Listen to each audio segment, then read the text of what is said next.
भोजन सात्विक होना चाहिए।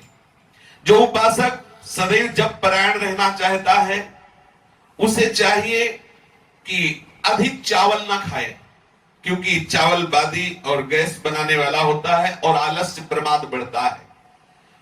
और मूंग की दाल, पतली रोटी या भिक्षा की रोटी या कोई सब्जी एक वक्त या 2 वक्त थोड़ा थोड़ा करके पाले। रात में दूध उतना ही गर्म पिए जितना सहज में पिया जा। अधिक चाय जैसा गर्म पिएंगे तो ब्रह्मचर्य नाश का कारण बन जाएगा। मीठा और नमक अगर छोड़ दो तो बहुत अच्छा है, नहीं तो बहुत कम से कम पाओ।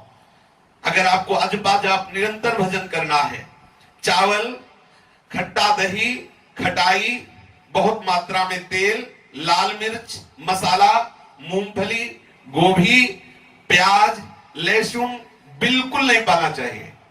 ये इसलिए वर्णन कर रहे हैं कि अगर आप मूंगफली पाओगे तो इसका परिणाम देखा गया है, ये कब्ज बनाती है, बहुत गर्म होती है, उपासक को बर्दाश्त नहीं हो पाएगा, उसके ब्रह्मचर्य को बर्दाश्त नहीं होगा। गोभी भी गैस्ट्रिक होती है। ये जितने पदार्थ लिखे हैं भजन में हानि करने वाले हैं। मांस आदि तो सर्वथा त्याज्य है, और प्याज लहसुन के लिए महापुरुषों से और शास्त्रों में लिखा पाया गया है कि जो प्याज लहसुन पाता है उसे अंत में प्रेत की योनि प्राप्त होती है। इसीलिए हमारे यहाँ खान पान में बहुत सावधानी का बर्ताव किया गया है। प्याज लहसुन आदि किसी भी तरह से हमारे उदर में नहीं जाना चाहिए। यदि आप भजन करना चाहते हैं तो भोजन के संबंध पर पहले विचार कर लीजिए, क्योंकि भोजन के रस से ही शरीर, प्राण और मन का निर्माण होता है। जो अशुद्ध भोजन करते हैं उनका शरीर अशुद्ध हो जाता है, उनके प्राण क्षोभ युक्त हो जाते हैं, चित्त में सदैव ग्लानि बनी रहती है। जिसमें ग्लानि होती है चित्त में, जो शरीर बोझा सा लग रहा है, प्रमाद छाया हुआ है, वो कैसे मंत्राकार वृत्ति कर सकता है। शुद्ध अन्न का भोजन करो। चित्त के मल का, विक्षेप का निवारण केवल भोजन से ही हो जाएगा। आप केवल सात्विक, कम और शुद्ध भोजन करें। अगर सतोगुणी भोजन है, भूख से थोड़ा ज्यादा कर लिया जाए तो रजोगुण आ जाएगा। वही सतोगुणी भोजन यदि और ज्यादा कर लिया जाए तो तमोगुण बढ़ जाएगा। है सतोगुणी, लेकिन भूख से आप अधिक पाले तो रजोगुण, और अधिक पाले तो तमोगुण बढ़ जाएगा। सतोगुण भोजन भी तमोगुण बढ़ा देगा। अन्न का सबसे बड़ा दोष है अधर्म के द्वारा कमाया हुआ अन्न। अन्याय से, बेईमानी से, चोरी से, डकैती से, छल से जो धन कमाया जाता है, यदि वो अन्न कहीं साधक के शरीर में चला जाए तो मंत्र को बिल्कुल नहीं चलने देगा, रोक देगा। ये महापुरुषों के वचन है। जो हम गुरु मंत्र अजपा जाप करना चाहते हैं, सतत जाप करना चाहते हैं, रोक देगा वो अन्न। आपको भजन में रुचि नहीं होगी। अन्न दोष महादोष है।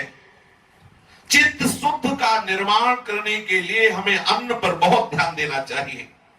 जो लोग अन्य अन्य साधन तो संभालते रहते हैं लेकिन अन्न पर ध्यान नहीं करते, उनका साधन नहीं बनता है। अब हमें पता नहीं सामने वाला भंडारा गौ हत्या करके करवा रहा है कि किसी के मरने वाला करवा रहा है कि या किसी का संकल्पित करवा रहा है। वो दवाया 5 लाख दे दिए, संतों को पवाओ। संतों की बुद्धि क्या होगी, किस तरह का अन्न धन है, ये थोड़ा देखना चाहिए। अगर हमें पता ना हो कि किस उद्देश्य से भंडारा कराया जा रहा है, कौन करवा रहा है, तब तक नहीं पाना चाहिए। क्योंकि अगर वो वैष्णव नहीं है, वो किसी गलत आचरण से करके पवा रहा है, तो हमारी बुद्धि निश्चित गलत आचरण में हो जाएगी। निश्चित। ठाकुर जी के महल में जो भोग लगता है वो वही पचा सकता है जो रात दिन वहां सेवा करता है। नहीं तो थोड़ा किनका प्रसाद लेकर के विरक्त हो तो माधुकरी वृत्ति से जो भी प्राप्त हो ठाकुर को अर्पित करके पाओ। क्योंकि मधुकरी महाप्रसाद है, परम शुद्ध अन्न है, उसमें किसी का अधिकार नहीं। जब दरवाजे पे जाके राधेश्याम बोलते हैं, जो टुकड़ा मिलता परम पवित्र, और गृहस्थ अपने द्वारा कमाए हुए, सतधर्म के द्वारा कमाए हुए धन से अपना उदर पोषण करे।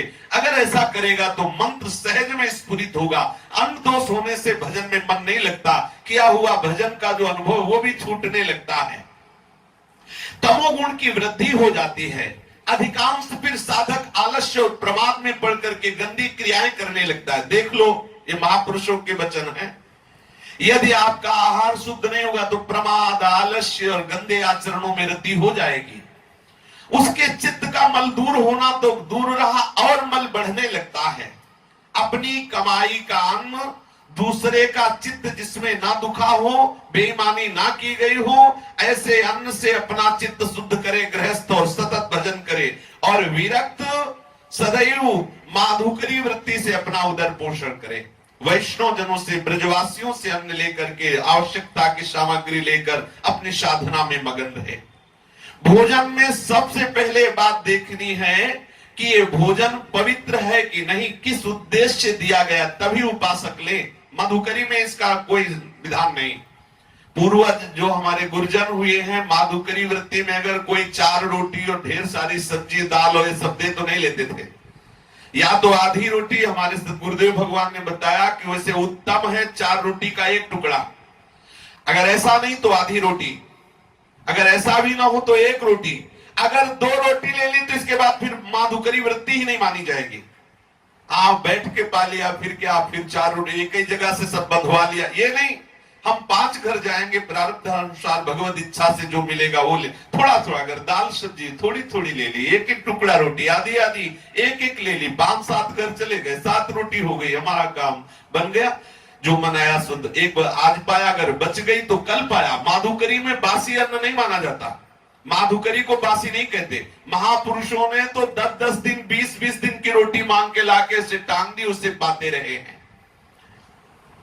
जिसमें किसी का हक मारा गया हो, बेईमानी की गई हो, या किसी के संकल्प के द्वारा ऐसा अन्न पाने से साधक का मन जो है वो भजन से रहित होने लगता है। जब कभी तुम्हारा भजन छूटे और कामना जागृत हो तो 2 बात देख लेना, या तो भोजन गलत हो गया, वैष्णव अपराध बन गया, नहीं तो साधक जो भजन करता है उसका भजन छूटना और काम आदि दोष आना हो ही नहीं सकता।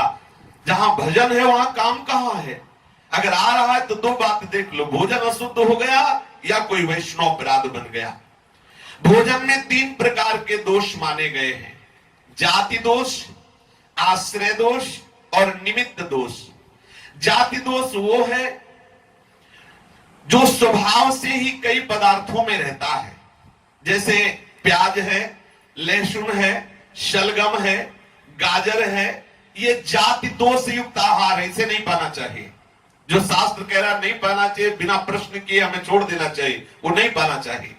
प्याज, लहसुन, शलगम और गाजर ये जाति दोष पदार्थ है, इसे पाने से बुद्धि भ्रष्ट हो जाती है।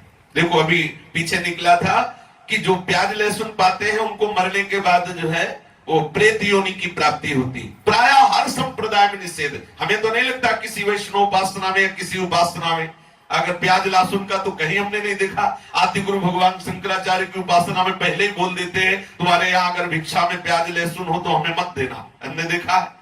प्याज लहसुन गाजर ये जो निषेध है, शलगम आदि, ये हमें नहीं पाना चाहिए क्योंकि ये भजन विरोधी पदार्थ है। स्थान के कारण बहुत सी वस्तुएं अपवित्र हो जाती है। जैसे दूध है, शराबी के घर का हो तो नहीं पीना चाहिए, अब यहां तो मिलेगा ही नहीं क्योंकि सबके घर में शराब चलती है। जहां शराब की रसोई से वो दूध अगर ले गाय का भी तो अपवित्र हो जाता है, ये स्थान दोष से दूषित हो गया। मान लो शराब की बोतल वही रखी, वही गाय का दुहा हुआ दूध रखा है, इतनी अपवित्र है शराब की, वो दूध उपासक के पीने लायक नहीं रह गया। फिर सोचो जो शराब पीते उनका हृदय कितना पवित्र होगा। और कहते हैं कि अरे क्या है वो तो ड्रिंक करते हैं, यहाँ ड्रिंक करो ये, और वहां यमराज तुम्हें ड्रिंक करवाएंगे। जलता हुआ खोलता हुआ लोहा, भागवत में लिखा है खोलता हुआ लोहा जबरदस्ती उसको पिलाया जाता है। लो गए थे भजन करने, जिह्वा से नाम जप नहीं किया, दूसरों का मांस खाया, शराब पी तो भोगो। अपवित्र हो जाता है वस्तु स्थान से। जैसे जिस रसोई में कभी मांस बना हो तो वहां का भोजन नहीं लेना चाहिए क्योंकि वो रसोई भ्रष्ट हो गई, वो रसोई हमारे भोजन के योग्य नहीं है। बहुत समय धीरे धीरे गलत आता जा रहा है।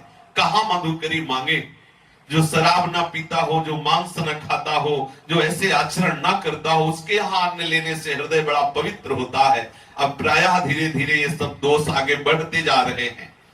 और आश्रय दोष, जैसे जिसके घरों में कुत्ता है उसके घर से जो भोजन सामग्री, वो तो कुत्ता को ऐसे प्यार करते हैं जैसे गाय के बछड़े को प्यार किया जाता है। प्यार करना कोई दोष नहीं, भगवान सबके अंदर वास करते हैं, लेकिन शास्त्र मर्यादा है। यदि रसोई में भोजन बन रहा और वहां कुत्ता चला गया तो भोजन ठाकुर के भोग योग्य नहीं रह गया, वो ठाकुर का भोग नहीं लगेगा, वो भिक्षा देने योग्य नहीं रह गया उपासकों को। अब यहाँ तो वही खंबे में लघु शंका कर रहा है, वही बगल में रसोई है, वही चाट रहा, कैसी है पवित्र। यही है कलयुग भगवान का।